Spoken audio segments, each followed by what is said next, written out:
السلام عليكم ورحمة الله وبركاته. نبض دعوات قيمة هي قدرت من الكسور هذا ورسيرة كورونا أو حوارسي الله يرنا يو أقوينها خليف شيخ عمر أو يسوق أجاسمها هيدا أوركاما أي راح سمعنا سولارتي أيام دونينا وحوجا ورسي عن حركة كل يرنا مع تستوديها خليف مركور كسور دو أدي بنك محل علمية كلن قيمة هذا ما نتحركم سكحوا ورسالنا ونروح خليف واحد دونيا إن بالواحد يجور حتى أوركام سمعنا سولارتي قارتي على أساس بل مركو هراي واحد دونيا هرد عيار لقصتينا سؤالها أين نقول جاي حديا وحير بيس كأورك سود كوبيلا مي باكراوير كاسيو مركو وهو رئيسا وحنا ورا لها أورك سمعنا سولارتي وحلقة على أساس مجال بريستول مدهد اللي جتشو بصدح سنة 2015 كي أيام أساسنا دنير يتداقوا هنا يا أوروكا أساسي وكذا أوروكا لو أساسا روحان تحايق تذكر رئيس مالان سيلو إلا هو حملية إن دويد واحد شري ومدى رئيس مالان إلى وحوجا حسبية ذا iyo qabaa'ilka ay dadka kale yarkii jiiteen marka sidii loo heli lahaa wax umada reer Soomaaliland أن كملوا لا رسول بلا ولا قري إلا لو يهدو لأن يرتها كنا طلق يدي بدي سبع الرئيس مالنا اللي مدودا أي ورك نكشغيليا وحنا كحرينيا وحيانا تبي صعدني ماذا وحنا قبيلة وتقالك قبيلة يقعد شلا يدي بصعد واتها أوركني سيدا يقول مقالة وح بدن بوقتها أو سيدا الميديا كلا صعدنا دوام وحتى تمجرد هرجيسة عاصمة جمهورية الصومال صعدها كان هركا وتقطعي يربح حندويا المنفعة في خلي. ورنتا نحرقه دوانا يكسر نقدر ذلكي وحنا كنا أفرويك أفرتا أسبوع أن كنا ذلك أنجي أصحاب أوركا يورك من بركة أوركا وحنا كنا لير كسومرني الصوماليلاند قبل ذي كارها وحنا صومرني قبل كأوضل وحنا صومرنا سيدا كلا قبل كمرودية وحنا تجنا ساحل سيدا كلا وحنا تجنا قبل كتبلة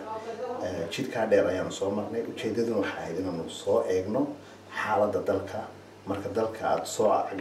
martid meel kasta ay ogaan kartaa xog rasmi ah heli kartaa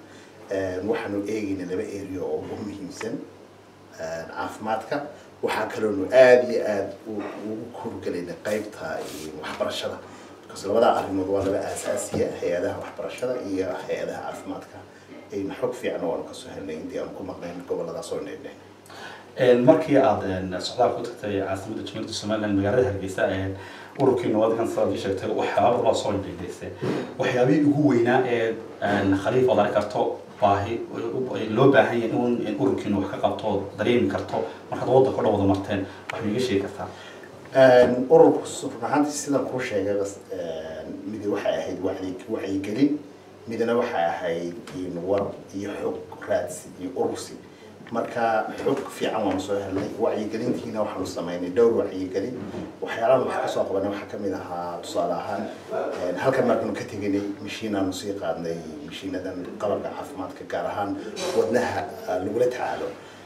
labada mishiin aan halka ka sii qaadnay magaalada Bristol waxaanu geynay magaalada Berbera oo aad iyo aad loogu baahnaa qalab caafimaad waxay ogsoon tahay saaxiib magaalada Berbera waxa soo xidhaa Soomaaliland bari iyo galbeedkeeda jidka dheerna mararka qaarkood waxa ka dhacay accident dadka dalxiisayaasha laftigooda badda qaarkood baa ku qarqoomo marka nasiib darro halkaas mishiinkan aanu qaadnay hore ugu oolay laakiin nasiib wanaag ururka ayaa ku deeqay jaaliyada Bristolna iyaga ayaa fanka bixiyay wayna ku mahadsan yihiin halka waxa laga mahadcelinayaa dadkii ka qayb qaatay qaranka caafimaadka mishiinka lagu iibiyay waana mahadsantahay وسيدا ضوء إمحار تلبى مشين بالكليسين في نسبة بورما إيو أيها ضغطنا خلدنا إيو بربرع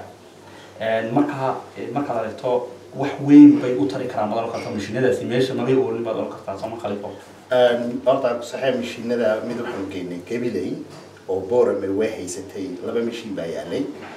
مقالين كن صوم مرني هذا إن يرتبوا ونقول بورما وروح بيسي ربط عافمات كذا channel hospital كوين وانسو إغني رجع عافمات كبرايفت كالفتي ودي سرقة كالولي وانسو إغني مشينا دوي عليه لكن مشينا كفل عندك مياله waxaa kaloo soo marnay sidaan hore kugu sheegay magaalada caasimadda Somaliland Hargeysa mishiinada qaar ayaa ka yaalay berbera hal mishiin ma oolin gabilena hal mishiin kama oolin burco sidoo kale mishiinada dhowr ayaa yaalay marka waxaan go'aansanay urur ahaan labadii magaalo ee aan baahida weyn ka jirtay in la geeyo saas ayaanu labadan meelood ugu deeqay mishiinadaas واضح marka dadkii aad mashiinada ku leeyahay mas'uuliyiintii sidee bay u dareemeen oo iyagu sidee idin soo dhaweeyeen dareenkooda marka aad eegto wallahi runtii dareenkooda aad iyo aad ayuu u sareeyay lama qiyaasi karaynin dareen farxad ay ku jirto dareen ay walaaltinimo ku jirto dareen ay ka muuqato inay dadkoodii oo caawinaya ay wax la wadaagayaan marka dareenkooda runtii dareen aad iyo aad u qiimo sareeya ayuu ahaa waan ku faraxnay in asaas loo soo dhaweeyo oo ay mas'uuliyiintii gabilay joogtay iyo mas'uuliyiintii kale berbera joogtay gaar ahaan meerka magaalada berbera iyo gudoomiyaha caafimaadka berbera agaasimaha hospitalka guud ee berbera caasha aad iyo aad bay noo soo dhaweeyeen wayna ku farxeen qalabkaas aan u geeyay خلينا نحضر سؤال شكلنا كدولة كويتية وحدي بعدين مركز وضع كي مكان إذا كويتي كتير دوان نمكان واحد نلوش وتعامل كلا ولا شخص ده يعني هذا حالة النرشة مركز دكتور كشيء واسدي مكان نرشة مركز يكتب runtii horta marka dalka tagtid waxyaalo badan ayaa especially hadii aad socod ku martid gobolada kala duwan wax badan oo xoog ah ay helaysaa sida dadku dibadda jooga ay moodayaan dalku ma runtii dalku abaarihi uu ka soo kabanaya waxa ka muuqata dadku inay markaan roob fiican baa ka dhacay noloshoodu way soo taraysaa waxyaalaha indhahaaga soo jiidanaya waxa kamid ah dhalinyar aad iyo aad u fara badan oo dalkeenu wuxuu u badan yahay dhalinyar qurux badan oo wax baranaysa oo dadaalaysa ayaad arkaysaa waxaad arkaysaa iskuuladii iyo jaamacadii lagu kala hayo ummad rajo ay ka muuqato arkaysaa dhanka kale haddii aynu wax yar ka tilmaamno dhibaatooyinka jira waxa kamid ah waxyaalaha indhahaaga ku qabanaya waxa kamid ah wadooyinkii oo aan sidii loogu talagalay aan dhisnayn oo u baahan in si gaar ah marka wadooyinku waa dhibaatooyin ka tahay go'go'in bal wajeeda wadooyinku waxay u baahan yihiin runtii dhismo fiican maadaama wadankii weynaaday gawaarida wadada marasa ay badan tahay cabtu ku badan tahay laamidii markiiba daadkii la tegay marka waxaa loo baahan yahay infrastructure especially wadooyinka in dowladda Somaliland iyo dadka qurbaha jooga sidii loo dhisi lahaa ee wadooyin fiican u samaysan lahayn laga shaqeeyo magaalooyinku waa qurux badnaadeen si fiican baa loo dhisay laakiin jidadkii baa u baahan in la dhiso arrintaasna waa arrin muhiim ah isku xidhka gobolada isku xidhka xaafadaha arrinkaas muhiim buu ahaan lahaa haddii la habeeyo dowladdu ay hawshaas ay xilwa iska saar lahayd waxaan u soo jeedinaynaa dowladda iyo qurbajoogga reer Somaliland ba inay arrintaas ka kaashadaan waxaan ognahay dowladdeena Somaliland dhaqaale ahaan dhaqaalaheedu uu kooban yahay haddaan shicibku la shaqeynaa lama wada heli karo jidad wada fiican marka aan waxaan soo jeedin lahaa tala ahaan in la iska kaashado horena waa la iskaga kaashaday jidadka magaalada Hargeysa caasimadda sidii loo hagaajin lahaa fadhiga looga kici lahaa la gacmo wada jir qabsan la soo taageer lahaa wajii طبعا ummaddu wada jir ayay ku wada shaqeysaa waana muhiim in civil society-ga iyo dadka qurbaha jooga iyo dowladdu ay ku wada shaqeeyaan sidii loo qalabayn lahaa wadooyinkaas jaran loo hagaajin lahaa waa taraan waan soo jeedin lahaa talooyin badan waan haynaa oo ku saabsan sidii waddanka horumar loogu sameyn lahaa qurbahan wax badan baan ku qornay marka insha Allah taala xilliga munaasabka ayaan la wadaagi doonaa hay'adaha gaarka ah ee arrimahaas ay khusayso خالد نسلا وبعدين كلا سؤالني واحد أقول كإنه سمعنا سولارة وهرجسة قبطي ودليرت وعيقلين برنامج عن كاسن تلفزيون كلا سؤالني بل وشيء تدري أنت يجدك كي كسبة عندنا إن بل فافاهين ديار ديكسس horta sidii aan horaba kugu sheegay ururkani ujeedooyinkiisa ugu waaweyn waxa weeyaan sidii caqliga iyo maanka dhalinyarta reer Somaliland loo xoreyn lahaa anagoo taa ka duulayna waxaan sameynay conference ama mu'tamar weyn oo isku yimaadeen dhalinyarta reer Somaliland shir gaar ahaan caasimadda 600 qof oo dhalinyaro ayaan isku keenay shirka hoolka weyn ee wataqaanaa maleeyaa guriga shaqaalaha hoolka weyn ku yaala ayaan dadku soo shirinay waxaa soo casuumay professor Burhan Abdikarim Ahmed Mowe iyo dad kale oo aqoon-yahanaa halkaana dood adag ayaan laga soo jeediyey waxayna ujeedadu ahay sidii dhalinyarta loo wacyigelin lahaa iyaga laftigooduna ay caqligooda u tuujin lahaayeen ay uga qayb gelin lahayn doodo xalaal ah oo xaq oo xor ah dooduna waxay ahayd halkudhigeedu dhalinyarta maanta iyo siyaasadda waxaynu ogsoonahay mustaqbalka dhalinyartu ku xidhaya marka dhalinyartu inay kusoo biiraan maamulka iyo hogaanka dalka waa arrimaha ururka uu dhiirigelinayo waana arrin aad iyo aad nooga go-an ururkan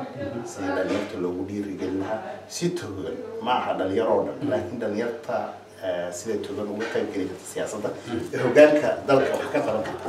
taas ayay hawshaas la xidhiidhay waana noo hambalyeynayna dhalinyartii kasoo qayb gashay iyo mas-uuliyiintii kale ee meesha yimid waxaan kaloo si gaara ugu mahadcelinayaa Dr. Burhan oo isaguna ahaa aqoon-yahanadii meesha khudbadaha qiimaha la ka jeediyey Cabdikarim Ahmed waana mahadsanyihin dhammaantood waayahay khaliif waxaan taagan hadda guntiga gabagabadii waxaan doonaynaa bal in aad wixii tala iyo tusaale ay soo jeedinayso qurba joogta iyo dadkiiba jooga qurba joog iyo guda joogba wixii tala iyo tusaale soo jeedinayso ayaan doonaynaa inaad kusoo gabagabayno Soomaalida waxay ku maamulaa meel oo u baahan hadal wax kama talo dalkeena baahi badan baa jirta waxayna ku cadeynaysaa ururka Somaliland Solidarity qalabkii yaraa uu qaaday uu geeyey Berbera siday baahida weyn loo qabay marka qurba joogga waxaana lagu soo jeedin lahaa inta badan fadhi badan ay dadkeenu ku jiraan waxaan oran lahaa waxa fiican inaynu wax wada qabsano hal shay oo aad dalkii geysid hataa hadduu noqdo mishiinka yara lagu cabiro dhiigga ama hal buug oo qaadid faa'iido weyn bay dalka u tahay waxaan leenahay qurba joogga hadal badan aynu yarayno aynu hawl badan bayna sugaysa qarankeena inaynu dhisno u baahannahay qurba jooggana runtii fursado waaweyn bay u haystaan sida qaranka u dhis lahaayeen oo ah noqoto waxbarashada waxbay ka tari karaan caafimaadka waxbay ka tari karaan hadalka fiican laftigiisu waxbuu taa laftigeedu waa arrimahan urur ahaan soo jeedinayno waxa weeyaan waddankeenii waxyaalaha kala qaybinaya communitygeena iyo reer Somaliland in laga taxadiro waxa aynu ku midaysannahay iyo wadajirkeena in la ilaaliyo taasaa muhiim waad mahadsantahay kaas waxa uu ahaa Khaliif Sheekh Cumar oo isagu ah agaasimaha ururka Somaliland Solidarity oo aan ku wareysanay magaalada Brussels Carabiga Ingiriiska isagoo dhawaan ka yimid caasimadda Jamhuuriyadda Somaliland magaalada Hargeysa Khaliif aad iyo aad baan kaaga mahadcelinayaa wareysiga aniga aqoonshay aad iyo aad waan ku faraxsanahay inaan halkan wareysi fiican ku wada yeelano thank you